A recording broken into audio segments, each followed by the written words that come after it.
জেগেছে রে লেগেছে, জেগেছে রে জেগেছে,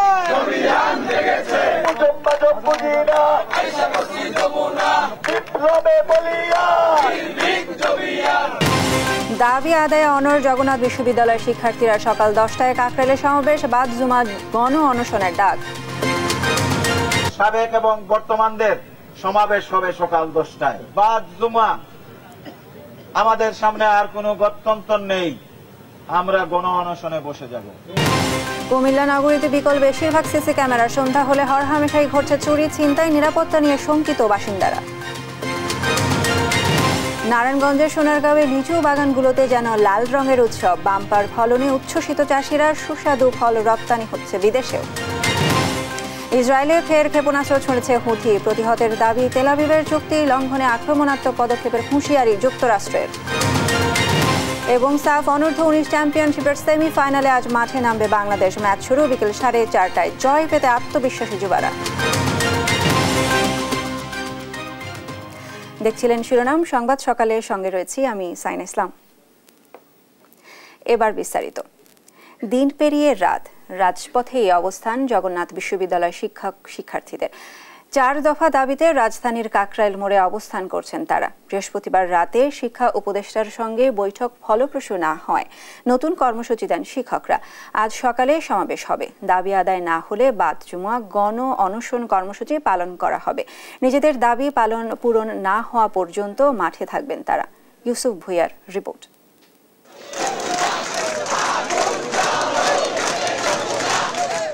স্লোগানে স্লোগানে মুখর রাজপথ, দাবি আদায়ের জন্য দিনরাত রাজপথেই অবস্থান জগন্নাথ বিশ্ববিদ্যালয়ের শিক্ষক শিক্ষার্থীদের। তাদের সঙ্গে একাত্মতা জানিয়েছে বিভিন্ন ছাত্র ও সামাজিক সংগঠন।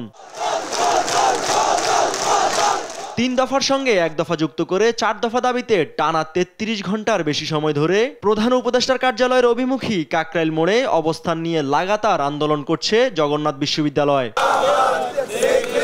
70% আবাসন ভাতা, দ্বিতীয় ক্যাম্পাসের কাজ পরবর্তী একনেক সভায় অনুমোদন এবং 2025-26 অর্থ বছরে পূর্ণাঙ্গ বাজেট রাখা ও পুলিশের হামলার বিচারের দাবি যখন পূরণ হবে তখনই তারা ঘরে ফিরবে। আমাদের শিক্ষকরাও এখানেই আছে, তো আমরা অলরেডি প্রস্তুত সমাবেশের জন্য। এর মধ্যে যদি আমাদের দাবি কোনোভাবে আদায় না হয় সেক্ষেত্রে আমরা আলটিমেটামে যাব। যে পর্যন্ত আমাদের দাবি দেওয়া মেনে না নেবে সে পর্যন্ত আমরা আমাদের অবস্থান কর্মসূচি। আন্দোলনকারী শিক্ষার্থীরা বলেন, পুলিশের ভয় দেখিয়ে আন্দোলন থেকে সরানো যাবে না। এ সময় নিজেদের যৌক্তিক দাবি আদায়ে বিভিন্ন স্লোগান দেন তারা। শিক্ষার্থীদের দাবি দেওয়া পূরণে দ্রুত পদক্ষেপ নিতে অন্তর্বর্তী সরকারের কাছে দাবি জানান শিক্ষকরা। সেই দাবির ব্যাপারে যদি সুস্পষ্ট বক্তব্য না আসে ততক্ষণ পর্যন্ত আমাদের কর্মসূচি অব্যাহত থাকবে। এর সাবেক যারা জবিয়ান আছে, আমরা আপনাদের মাধ্যমে আমরা কর্মসূচি ঘোষণা করছি। সাবেক এবং বর্তমানদের সমাবেশ হবে সকাল 10টায়। জুমার নামাজের পর বাদ জুমা আমাদের সামনে আর কোনো গত্যন্তর নেই, আমরা গণ অনশনে বসে যাব। থেকে পালিত হবে গণ অনশন এবং অবস্থান কর্মসূচি। যতক্ষণ পর্যন্ত দাবি আদায় না হবে ততক্ষণ পর্যন্ত শিক্ষক শিক্ষার্থীরা রাজপথেই থাকার ঘোষণা দিয়েছেন। ইউসুফ ভুইয়া, দেশ টিভি, ঢাকা। 4 দফা দাবিতে রাজধানীর কাকরাইল মোড়ে অবস্থান করছেন জগন্নাথ বিশ্ববিদ্যালয়ের শিক্ষক শিক্ষার্থীরা। সেখানে আছেন সহকর্মী তাইফুর রহমান তুহিন, সরাসরি যুক্ত হব তার সঙ্গে। তুহিন, সেখানে এখন কি অবস্থা দেখতে পাচ্ছেন, কি বলছে শিক্ষার্থীরা, সেখানকার বিস্তারিত নিয়ে আমাদের জানান।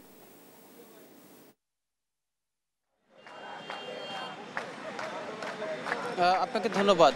আপনারা জানেন যে আসলে জগন্নাথ বিশ্ববিদ্যালয়ের শিক্ষার্থীরা প্রথমে তাদের আবাসন ব্যবস্থা থেকে শুরু করে 3 দফা দাবিতে যে আন্দোলন 14 তারিখে শুরু করেছিল সেটি কিন্তু আজকে 16 তারিখ এখনও চলছে। যদি একটু দেখাই যে আজকে তারা কিন্তু তাদের 3 দফা থেকে আরও একটি দফা তারা যোগ করেছে, যে তাদের উপরে যে 14 তারিখে পুলিশ তাদের উপর যে হামলা করেছিল সেই হামলার বিচার এখানে নিশ্চিত করার দাবি জানিয়ে তারা 4 দফা দাবিতে কিন্তু এই প্রধান উপদেষ্টার বাসভবনের সামনের যে সড়কটি রয়েছে সেখানে কিন্তু কাকরাইল মসজিদের সামনে সেইখানে কিন্তু তারা অবস্থান করছেন। এই সে অবস্থান কর্মসূচি আজ আজকে কিন্তু তাদের যে কর্মসূচি সেটি ছিল কিন্তু এখানে জগন্নাথ বিশ্ববিদ্যালয়ের বর্তমান শিক্ষার্থী এবং সাবেক শিক্ষার্থী এবং শিক্ষক তারা সবাই মিলে কিন্তু 10টার পরে তাদের একটি সমাবেশ করার কথা রয়েছে।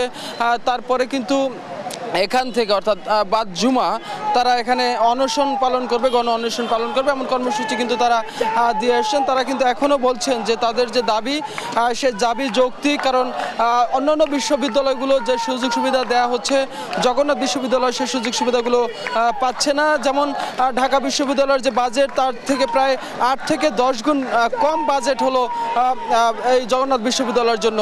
সেক্ষেত্রে তারা বলছেন যে এটাও একটি বৈষম্য, তারা দীর্ঘদিন ধরেই আসলে এগুলো ভোগ করে এসছেন, যে কারণে এখন বলছেন যে আসলে এই বৈষম্য তাদের যে বাজেট বৈষম্য সেটি দূর হবে, সেই সাথে তাদের যে আবাসন ব্যবস্থা সেটি নিশ্চিত হবে। একই সাথে ঢাকার অদূরে অর্থাৎ কেরানীগঞ্জে যে তাদের যে ক্যাম্পাস দ্বিতীয় ক্যাম্পাস নির্মাণের কাজ চলছে সেটিও যাতে দ্রুত শেষ হয়, এই দাবিগুলো কিন্তু তারা করে আসছেন এবং সেই দাবিতেই কিন্তু আমরা দেখেছি যে লাগাতার যে আন্দোলন সেই আন্দোলন কিন্তু তারা চালিয়ে যাচ্ছেন। আমরা একটু 2000 শিক্ষার্থীর সাথে কথা বলতে চাই যে আসলে আপনাদের আন্দোলনের কি অবস্থা, কতদিন পর্যন্ত আপনারা আন্দোলন করবেন এবং কেন করছেন আন্দোলনটা? আসলে আমরা যে প্রায় 3 দিন যাবত হয়ে যাচ্ছে আন্দোলন করতেছি, এখনো কোনো প্রশাসনের পক্ষ থেকে কোনো সাড়া পাইনি আমরা। তাই আজকে আমরা আমাদের যে কর্মসূচি বাদ জুম্মা আমাদের মূল কর্মসূচি শুরু হবে। প্রায় 18,000 শিক্ষার্থী তারাও আসবে এবং আমাদের যে সাবেক শিক্ষার্থী তারাও এখানে আসবেন, এই সমাবেশে যোগ দেবেন। একটু আমরা আরো একজনের সাথে কথা বলতে চাই। আমরা একটু জানতে চাই যে আপনারা তো দীর্ঘ সময় আন্দোলন করছেন, এখন পর্যন্ত রাষ্ট্রের কোনো ব্যক্তি অথবা কোনো পক্ষ আপনাদের সাথে যোগাযোগ করেছে কিনা? রাষ্ট্রের কোনো ব্যক্তি, আমরা এই 3 দিন যাবত এখানে আন্দোলন করতেছি, এখন পর্যন্ত কোনো যোগাযোগ আমাদের সাথে করার ব্যবস্থা এখন পর্যন্ত করেনি এবং আমাদের সাথে কোনো যোগাযোগ তারা করেনি। প্রথম দিন যখন আমরা আসছি তখন আমাদের ভিসি স্যার এবং ট্রেজার ম্যাম যখন তাদের ভিতরে কথা বলার জন্য গিয়েছিল, আলোচনার সাপেক্ষে আপনারা দেখছিলেন যে মাহফুজ সাহেব এখানে আসছিল আইসা, তিনি আমাদের সাথে আমাদের টিচারদের সাথে যে যোগ্য সম্মানটুকু দেওয়ার কথা সেটুকু তিনি দেন নাই। কারণ তিনি সরকার গঠন হয়েছে, তার সরকারের প্রতিনিধি হয়েছে আমাদের মাধ্যমে, আমাদের ছাত্র প্রতিনিধিদের পক্ষে থেকে মাহফুজ সাহেব একজন প্রতিনিধি হয়েছেন, কিন্তু তার দ্বারা যে আমাদের শিক্ষকরা আমরা ছাত্ররা যে একটা সম্মান বা যৌক্তিক আন্দোলনে যে একটা সাপোর্ট পাবো এটা তার কাছ থেকে আমরা পাইনি। তো তারপর থেকে ওই দিনের পর থেকে তার মাথা যে একটা বোতল পড়লো, আমাদের সাথে কোনো ভিতর থেকে আমাদের সরকারের পক্ষ থেকে কোনো আলোচনা আমাদের সাথে করা হয়নি এখন পর্যন্ত। আমরা এখানে অবস্থান করতেছি, এখন আমরা আমাদের বিগত সাবেক যে শিক্ষার্থীরা ছিল তারা আসবে আজকের, এবং আমরা বর্তমান যারা আছি রানিং তারা থাকবো। সবাই একটা গণসমাবেশ হবে, এরপর দুপুরের পর থেকে আজকের জুমার নামাজের দিন, নামাজের পর থেকে আমরা সবাই গণ অনশনে বসবো ইনশাল্লাহ। জি, যেটি শুনছিলেন যে আসলে শিক্ষার্থীরা কিন্তু বলছেন যে তাদের যে দাবি সে দাবি কিন্তু তারা আদায় করতে চান। তবে আমরা আরও একজনের সাথে একটু কথা বলতে চাই যে আপনারা তো আপনাদের দাবি আদায়ের লক্ষ্য অর্থাৎ 4 দফা দাবির জন্য আপনারা কিন্তু আন্দোলন করছেন, সামনে কি করতে চাচ্ছেন? আমরা এখন বর্তমানে এখানে আমরা সমাবেশে বসে আছি, আর হচ্ছে গিয়ে জুম্মার পর থেকে আমরা সবাই গণ অনশনে বসবো বলে কর্মসূচিটা ধারণ করে আছি। আমরা আপাতত এইটাই হচ্ছে গিয়ে আমাদের লক্ষ্য। আর আমরা আশা করি আমাদের যে দাবিগুলো আমরা সকলের কাছে জানিয়েছি, আশা করি এই যে দাবিগুলো যেন আমরা আদায় করতে পারি সেই লক্ষ্যে আমরা এখানে বসে আছি। জি, শুনছিলেন যে আসলে জগন্নাথ বিশ্ববিদ্যালয়ের শিক্ষার্থীরা তারা কিন্তু বলছেন যে তাদের যে যৌক্তিক দাবি অর্থাৎ 4 দফা দাবি, সেই দাবি আদায় না হওয়া পর্যন্ত কিন্তু তাদের যে অবস্থান সেই অবস্থান এবং তাদের যে কর্মসূচি সেটি কিন্তু তারা যথাযথভাবে পালন করবেন। তারা প্রত্যাশা করছেন রাষ্ট্রের পক্ষ থেকে তাদের এই দাবিগুলো আদায়ে খুব দ্রুতই একটি ব্যবস্থা নেওয়া হবে। তো এই ছিল আসলে জগন্নাথ বিশ্ববিদ্যালয়ের শিক্ষার্থীদের আন্দোলনের সর্বশেষ তথ্য আমার কাছে। ধন্যবাদ তুহিন আপনাকে। রাজধানীর কাকরাইল মোড়ে অবস্থান করছেন জগন্নাথ বিশ্ববিদ্যালয়ের শিক্ষক শিক্ষার্থীরা, সেখান থেকে বিস্তারিত নিয়ে জানাচ্ছিলেন আমাদের সহকর্মী তুহিন। প্রধান বিচারপতির বাসভবন, মাজার গেট সহ বিভিন্ন স্থানে সভা সমাবেশ মিছিল বিক্ষোভ নিষিদ্ধ করে গণবিজ্ঞপ্তি প্রকাশ করেছে ঢাকা মেট্রোপলিটন পুলিশ। বিকেলে ডিএমপির মিডিয়া অ্যান্ড পাবলিক রিলেশনস বিভাগ থেকে পাঠানো গণবিজ্ঞপ্তিতে এই তথ্য জানানো হয়েছে। গণবিজ্ঞপ্তিতে বলা হয়, সম্প্রতি উদ্ভূত পরিস্থিতিতে জনশৃঙ্খলা রক্ষায় বৃহস্পতিবার থেকে পরবর্তী নির্দেশ না দেওয়া পর্যন্ত প্রধান বিচারপতির সরকারি বাসভবন, বিচারপতি ভবন, জাজেস কমপ্লেক্স, বাংলাদেশ সুপ্রিম কোর্টের প্রধান গেট ও মাজার গেট সহ রাজধানীর 9 স্থানে সভা সমাবেশ মিছিল নিষিদ্ধ করা হয়েছে। বিজ্ঞপ্তিতে প্রতিবাদ কর্মসূচির নামে সড়ক অবরোধ করে যান চলাচলে বিঘ্ন না ঘটানোর জন্য সংশ্লিষ্ট সবাইকে অনুরোধ করা হয়েছে।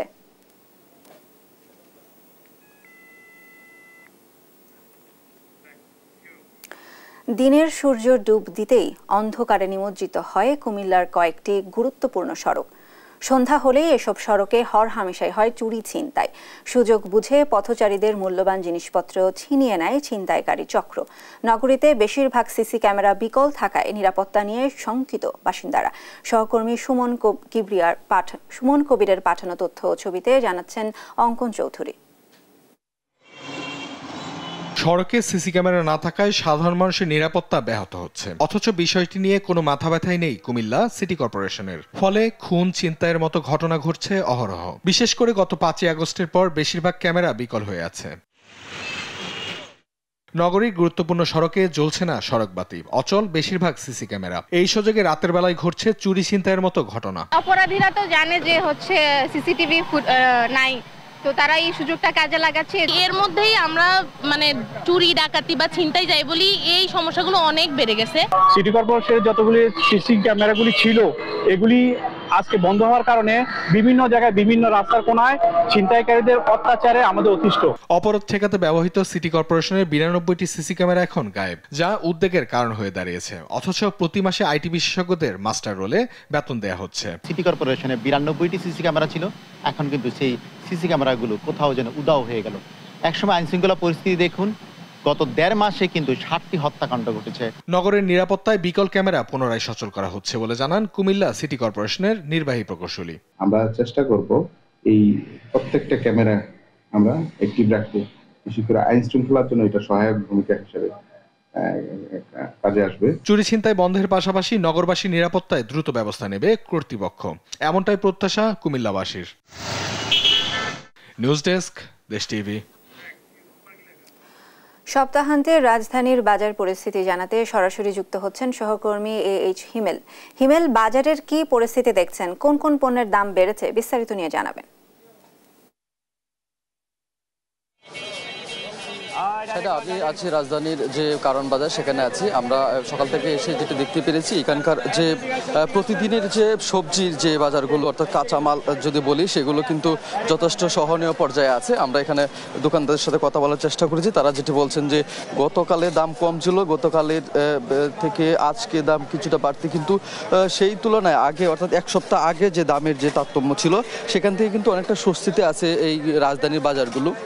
তারা যেটি বলছেন যে বেগুন 50 থেকে 60 টাকা এবং যে টমেটোটার কথা যেটা বলছে, টমেটো কিন্তু কেজিতে 10 টাকা করে বেড়েছে, অর্থাৎ 40 থেকে 50 টাকা দরে বিক্রি হচ্ছে। অন্যান্য যে কাঁচামালগুলো আছে, যে সবজিগুলো আছে, পেঁপে, ভেন্ডি এবং করলা থেকে শুরু করে গাজর এবং অন্যান্য যে কাঁচামালগুলো আছে, সেগুলো কিন্তু যথেষ্ট সহনীয় পর্যায়ে আছে।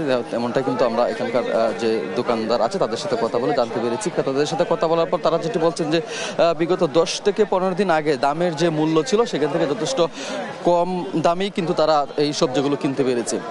অন্যদিকে আমরা মশলার বাজারে যাওয়ার চেষ্টা করেছি। সেখানে মশলার যে দ্রব্যগুলো আছে সেগুলোর সঙ্গে আমরা কথা বলেছি, অর্থাৎ পেঁয়াজ, রসুন এবং আদা, সেগুলো কিন্তু আগের দামে আছে, অর্থাৎ দামের কিন্তু ঊর্ধ্বগতি নেই। আর সামনে কোরবানি ঈদকে সামনে রেখে, ঈদুল আজহাকে সামনে রেখে মশলার বাজারের তথ্য নেওয়ার আমরা চেষ্টা করেছি। সেখানে দোকানদাররা যেটা বলছেন, শুধুমাত্র এলাচির দাম গত 15 দিন আগে এলাচির দাম বেড়েছে, আর অন্যান্য যে মশলাগুলো আছে সেই মশলাগুলো কিন্তু যথেষ্ট সহনীয় পর্যায়ে আছে, অর্থাৎ আগের দামে কিন্তু বিক্রি হচ্ছে। মাছ এবং মাংসের বাজারে আমরা যাওয়ার চেষ্টা করেছি। মাংস কিন্তু যথেষ্ট আগের যে দাম ছিল সেই দামে কিন্তু বিক্রি হচ্ছে এবং মাছের দাম কিছুটা বাড়তি, অর্থাৎ কেজি প্রতি 20 থেকে 30 টাকা দরে কিন্তু মাছ বিক্রি হচ্ছে। অর্থাৎ রাজধানী কারণ বাজারের যে কাঁচা বাজারের যে পরিস্থিতি, সেখানে কিন্তু সবজির দাম যথেষ্ট সহনীয় আছে। শুধুমাত্র টমেটোর দাম কেজি প্রতি 10 টাকা বেড়েছে এবং মাংসের দাম ঠিক আছে, মুরগি এবং গরুর দাম ঠিক আছে, মানে আগের দামে বিক্রি করা হচ্ছে। মাছের দাম কিছুটা ঊর্ধ্বমুখী, অর্থাৎ দাম কিছুটা বেড়েছে। রাজধানীর কাঁচা বাজার থেকে, রাজধানীর কারণ বাজার কাঁচা বাজার থেকে আমার কাছে এই ছিল সর্বশেষ। সাইনা, ধন্যবাদ হিমেল আপনাকে। রাজধানীর কারওয়ান বাজার থেকে বাজার পরিস্থিতি নিয়ে জানাচ্ছিলেন আমাদের সহকর্মী হিমেল। এদিকে জয়পুর হাটে পাইকারিতে কম থাকলেও খুচরা বাজারে বেড়েছে সবজির দাম, আর নোয়াখালীর বাজারে দেখা দিয়েছে সবজির সংকট। বিস্তারিত জানাতে সরাসরি যুক্ত হচ্ছেন আমাদের সহকর্মী রেজাউল করিম রেজা এবং মাওলা সুজন। শুরুতেই যাচ্ছি রেজার কাছে। রেজা, সবজির দাম নিয়ে কি বলছেন সেখানকার ক্রেতা বিক্রেতারা? বিস্তারিত নিয়ে জানাবেন। ধন্যবাদ সাইনা। আমি এখন দাঁড়িয়ে আছি জয়পুরহাটের এই উত্তরবঙ্গের অন্যতম একটা বৃহৎ হাট, নতুন হাট। এই একটা বিষয় জানিয়ে রাখি যে এই হাটে কিন্তু গভীর রাত থেকে আপনার সকাল 11টার মধ্যে কিন্তু এখানে পাইকারি বাজার, এই সবজির পাইকারি বাজার হিসাবে কিন্তু বেশ পরিচিতি আছে এবং এই বাজার থেকে কিন্তু স্থানীয়রা যে আশেপাশে যে ছোট হাট বাজারগুলো আছে যে তারা কিন্তু পাইকারি এখান থেকে বিক্রয় করে নিয়ে যায়, তো ক্রয় করে নিয়ে যায় এবং তারা বিক্রয় করে।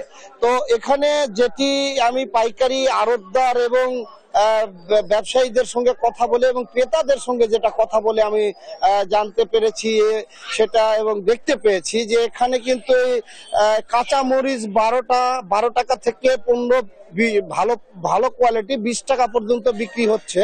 তো আলু বিক্রি হচ্ছে 10 থেকে 12 টাকা। তো এরকমই কিন্তু সব জিনিসের দামই কিন্তু মোটামুটি কম পাইকারি বাজারে, কিন্তু খুচরা বাজারে আমরা যখন ছোটখাটো যে বাজারগুলো আছে শহরের, যেমন মাসুয়া বাজার, পূর্ব বাজার সহ আশপাশের যে আরো বাজারগুলো আছে, এই বাজারগুলোতে কিন্তু মানে দ্বিগুণ দামে বিক্রি হচ্ছে। অর্থাৎ আমি নিজে গতকাল আমি বাজার করেছি, সেখানে কিন্তু কাঁচা মরিচ 50 টাকা কেজি দরে আমাকে মাসুয়া বাজার থেকে কিনতে হয়েছে। তো এরকমই ক্রেতারাও এরকমই একই রকম কথা বলেছেন। তো আমি একজন এখানকার বাজার করতে এসেছেন, তার সঙ্গে একটু কথা বলে জানতে চাই যে আপনি তো বাজার করতে এসেছেন। আসসালামু আলাইকুম। এখানে পাইকারি বাজারে আপনাদের কেজিতে আপনার হলো প্রায় 20 টাকা কম, আর আপনার খুচরা বাজারে এত পরিমাণ দাম বেশি। এই আপনার হলো খুচরা বাজারগুলো তো বেশি করে মনিটরিং করার দরকার। ধন্যবাদ। তো আমি একজন ব্যবসায়ীর সঙ্গে কথা বলতে চাই যে আপনাদের আমদানি কেমন এবং মোটামুটি বাজার কেমন? মোটামুটি আমদানি সব মালের প্রচুর আমদানি, বাজারও কম, পাইকারি বাজার প্রচুর কম। কাঁচামরিচ 15-20 টাকা কেজি, পটল 20 টাকা কেজি, আলু 10 টাকা 12 টাকা কেজি, করলা 20 টাকা কেজি। ধন্যবাদ আপনাকে। তো সর্বোপরি বলা যায় যে এখানে যে আমরা যে বাজার মনিটরিং ব্যবস্থাটা জোরদার করার জন্য এখানকার ক্রেতা এবং বিক্রেতা খুচরা বাজারগুলোতে, মূলত ছোট ছোট বাজারগুলোতে মনিটরিং ব্যবস্থাটা জোরদার করার জন্য বলেছে, মানে এরকম দাবি জানিয়েছেন। এটাই ছিল আমার জয়পুরহাটের এই কাঁচা বাজার থেকে সর্বশেষ। আমি এখন নোয়াখালীতে সুজনের কাছে চলে যাচ্ছি। সুজন। রাজা, আপনি জয়পুরহাটের সবজি বাজারের কথা বলছেন। আমি এখন দাঁড়িয়ে আছি নোয়াখালী পৌর বাজারে, যেটি নোয়াখালী পৌর শহরের একমাত্র খুচরা বাজার হিসেবে পরিচিত। তো এখানে সকাল থেকে আমি যে চিত্র দেখতে পেয়েছি, আসলে আজ সকাল থেকে না, গত এক সপ্তাহ বা তারও অধিক সময়কাল থেকে কিন্তু নোয়াখালীর সবজির বাজারে একটি অস্থিরতা বিরাজ করছে। সবজির একটি সংকট রয়েছে নোয়াখালীর বাজারগুলোতে। তো কারণ হিসেবে যেটি জানা গিয়েছে যে নোয়াখালীতে যে সবজির ভান্ডার খ্যাত সুবর্ণচর উপজেলা, সেখানে সেই উপজেলায় এবার সবজির আবাদ কম হওয়ায় বা পরিমাণ মতো সবজি আবাদ চাষ না হওয়ায় এই সংকট দেখা দিচ্ছে। তো স্থানীয়ভাবে এই সংকট দূর করার জন্য নোয়াখালীর সবজি ব্যবসায়ীরা সবজির ব্যবসায়ীরা যে দূর দূরান্তে, বিশেষ করে যশোর, সাতক্ষীরা, নোয়াখালী, ফেনী, পার্শ্ববর্তী লক্ষ্মীপুর, ফেনী এবং কুমিল্লা সব বিভিন্ন জেলার উপরে তারা নির্ভর করত। কিন্তু আসলে সেখান থেকেও, সেসব জেলা থেকেও সবজির পরিমাণ কম আসায় কিন্তু নোয়াখালী বাজার হঠাৎ করে সবজির সংকট দেখা দিয়েছে। আসলে এই সংকট কাটানোর জন্য যেটি প্রয়োজন, যে আমি একজন কৃষিবিদের সাথে কথা বলছি, তিনি জানিয়েছেন যে বছরের 2টি মাস অর্থাৎ মে মাস এবং জুন মাস বাজারে সবজির একটা সংকট থাকে। কারণ হিসেবে তিনি বলেছেন যে আসলে অতিরিক্ত খরা বা অনাবৃষ্টি এইটির কারণ বলে তিনি মনে করছেন। তো আমি এখন একজন সবজি বিক্রেতার সাথে কথা বলার চেষ্টা করব। আমি তার কাছে জানতে চাইবো যে বাজারে যে গত এক সপ্তাহ থেকে তো হঠাৎ করে সবজির সংকট দেখা যাচ্ছিল, গত এক সপ্তাহের সংকট কি কেটে গেছে? আলহামদুলিল্লাহ এখন কেটে গেছে অনেকটাই। এখন আমাদের উত্তরবঙ্গের যে সিজনটা ছিল, সিজন থেকে এখন দেখা যায় যে উত্তরবঙ্গে অনেক মাল আইতেছে, আসার কারণে আমাদের এখানে সবজির দাম অনেকটা কমে গেছে। আগে থেকে এক সপ্তাহ অনেক বেশি ছিল, এখন অনেকটাই কমে গেছে। ধন্যবাদ আপনাকে। তিনি যেমনটি বলছিলেন, আসলে যে গত সপ্তাহে বাজারে একটি সবজির সংকট ছিল বলে তিনি জানিয়েছেন। তবে যে এই সপ্তাহ অর্থাৎ আজকে থেকে তিনি বলেছেন যে বিভিন্ন জেলা থেকে সবজি আসায় সেই সংকট কেটে গেছে এবং দামও মোটামুটি যে ক্রেতাদের নাগালের ভিতরে বলে তিনি জানিয়েছেন। শায়না, এই হচ্ছে নোয়াখালী সবজি বাজার থেকে আমার কাছে সর্বশেষ। ধন্যবাদ সুজন আপনাকে। জয়পুরহাট ও নোয়াখালী থেকে বাজার পরিস্থিতির বিস্তারিত নিয়ে জানাচ্ছিলেন আমাদের সহকর্মী রেজা ও সুজন। নারায়ণগঞ্জের সোনারগাঁওয়ে বাগানগুলোতে এবার যেন লাল রঙের উৎসব। মৌসুমি ফল লিচুর বাম্পার ফলনে উচ্ছ্বসিত চাষিরা। এতে চাষিরা যেমন লাভবান হচ্ছেন, তেমনি ভোক্তারাও পাচ্ছেন তাজা ও সুস্বাদু ফল। স্থানীয় বাজারের চাহিদা পূরণ করেই রপ্তানি হচ্ছে বিদেশে। সহকর্মী বিল্লাল হোসাইনের তথ্য ও ছবিতে জানাচ্ছেন সালমা জাহান। নারায়ণগঞ্জের সোনারগাঁওয়ের আকাশ জুড়ে এখন যেন লিচুর লালাপ ছোঁয়া। একদিকে গাছ ভরা থোকা থোকা লিচু, অন্যদিকে ব্যস্ত সময় পার করছেন চাষিরা। বলা হয় পর্তুগিজরা 1700 খ্রিস্টাব্দে প্রথম এই অঞ্চলে লিচুর চারা নিয়ে আসেন। সেই থেকেই সোনারগাঁওয়ের মাটিতে শুরু হয় লিচু চাষের ইতিহাস। আজ সেই ইতিহাসের ধারাবাহিকতায় 85টি গ্রামের কৃষক বুনছেন সাফল্যের গল্প। ফুল ফলন আগে আসে যেটা, এদিকে সোনারগাঁওয়ের লিচুটা আগে নেমে যায়, খাওয়ার সুস্বাদু ভালো। এই জন্য ঢাকা থেকে, গাজীপুর থেকে, নানগুজ থেকে এসে ওই তাজা লিচু সোনারগাঁও থেকে নিয়ে যায়। প্রায় 6000 টাকা দর পাইতেছি, 50-50 টাকা দর পাইতেছি, হাজারে আর কি। এবারকা অনেক দাম ভালো আর কি। আবার পাইকারি এবারকা সোনারগাঁয়ের ভিতরে অনেক বেশি। কদমি লিচুটা মানুষের চাহিদার মধ্যে প্রথম থেকে এটা ভালো, দামটা এবার একটু হালকা একটু বেশি। সোনারগাঁওয়ের কদমি জাতের লিচু মৌসুমের শুরুতেই বাজারে আসে, ফলে চাহিদাও বেশি। তবে পাইকাররা বলছেন ফলন ভালো হলেও কিছুটা দাম বেশি। সোনারগাঁও আপনার ভালো লিচু পাওয়া যায়, সবার আগে এটা আসে, এই জন্য সবার আশা করে। প্রতি বছর এখানে আসা হয়, মানে লিচুটা এখানে ভালো পাওয়া যায়, এই জন্য আসা হয়। কদমি লিচুটা অনেক ভালো, এই জন্য এখান থেকে আগে আসে লিচুটা, এই জন্য এখান থেকে নেওয়া হয় লিচুটা। এবছর 110 হেক্টর জমিতে লিচু চাষ হয়েছে। উৎপাদন লক্ষ্যমাত্রা 720 মেট্রিক টন। আনুমানিক বাজার মূল্য প্রায় 6 থেকে 7 কোটি টাকা। লিচু উৎপাদনের কৃষকদের পরামর্শ, প্রশিক্ষণ ও আধুনিক চাষাবাদের মাধ্যমে আরও বাগান সম্প্রসারণের পরিকল্পনা চলছে বলে জানান এ কৃষি কর্মকর্তা। সামনের বার আমরা চেষ্টা করতেছি কৃষি ডিপার্টমেন্টের পক্ষ থেকে যে এটা আরও কীভাবে সম্প্রসারণ করা যায়, বিশেষ করে কদমি লিচুটা দেশের বাইরেও কীভাবে অন্যান্য উপজেলায় বা জেলায় কীভাবে আরও সম্প্রসারণ করা যায়, এটা আমরা কৃষকদেরকে পরামর্শ দিচ্ছি এবং প্রয়োজনীয় ব্যবস্থা গ্রহণ করছি। লিচুর এই বাম্পার ফলন শুধু অর্থনৈতিক সাফল্যই নয়, কৃষকের মুখে হাসি ফুটিয়ে তুলেছে। এই সাফল্য ধরে রাখলে ভবিষ্যতে সোনারগাঁওয়ের লিচু হতে পারে দেশের অন্যতম রপ্তানি সম্ভাবনাময় ফল। নিউজ ডেস্ক, দেশ টিভি। লম্বা একজোড়া বাঁশের মাঝে কঞ্চিতে রয়েছে পা রাখার জায়গা। তাতে পা রেখে 6 থেকে 8 ফুট উঁচু দিয়ে সড়কে হেঁটে বেড়াচ্ছে এক কিশোর। শুনতে আশ্চর্য মনে হলো, এমন অসম্ভবকেই সম্ভব করে সবাইকে অবাক করে দিয়েছে কুষ্টিয়ার 9ম শ্রেণীর শিক্ষার্থী তুহিন হোসেন। তার এমন প্রতিভায় মুগ্ধ পরিবার ও এলাকাবাসী। ইরফান রানার ক্যামেরায় কুষ্টিয়া থেকে নাহিদ হাসান তিতাসের রিপোর্ট।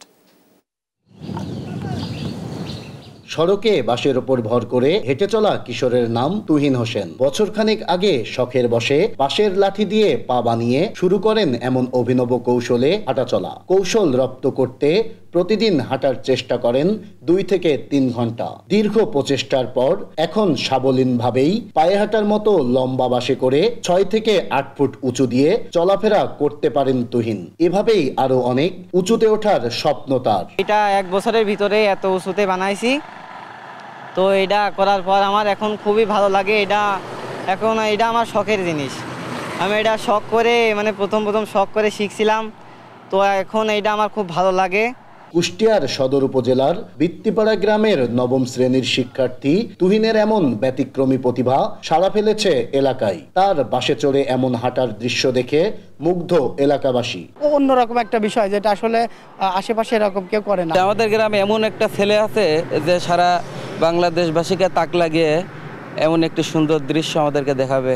এলাকার অনেক শিশু কিশোররাই এখন তার কাছ থেকে এমন অভিনব হাঁটার কৌশল শিখতে চায়। তোর কাছ থেকে বানাইছে, কিভাবে বানাতে সেটা দেখলাম, দেখার পরে ওই বানায় দিল। তুহিন ভাই মনে করেন যে অনেক করেছে, আমাদেরকে খুব সাহায্য করেছে। প্রথম দিকে তুহিনের বাসে চড়ে এমন অদ্ভুত হাঁটার চেষ্টায় পরিবার বাধা দিলেও তার এমন প্রতিভাই এখন খুশি তারা। এত রাগ করি, বকি টকি, তাও পরেও শোনে না। তা কি করবো, ওরকম বেড়াতে বেড়াতে এমন চালু হয়ে গেছে, ও আর যেদিক ঘুরবো ওর ইচ্ছা, এখন ভালো লাগছে। আমার ভাইকে মানে অনেক মানুষ দেখতে আসছে, অনেক জায়গা থেকে আসছে। নানা গুণে গুণান্বিত তুহিন ইথিওপিয়ার বান্না উপজাতির অভিনব রণপায়ে হাঁটার পাশাপাশি গাইতে পারেন গান, গজল ও কবিতা। তাই সবাইকে অসচ্ছল পরিবারের প্রতিভাবান এই কিশোরের পাশে দাঁড়ানোর আহ্বান স্থানীয়দের। নাইদা সান্তিতাস, দেশ টিভি, কুষ্টিয়া।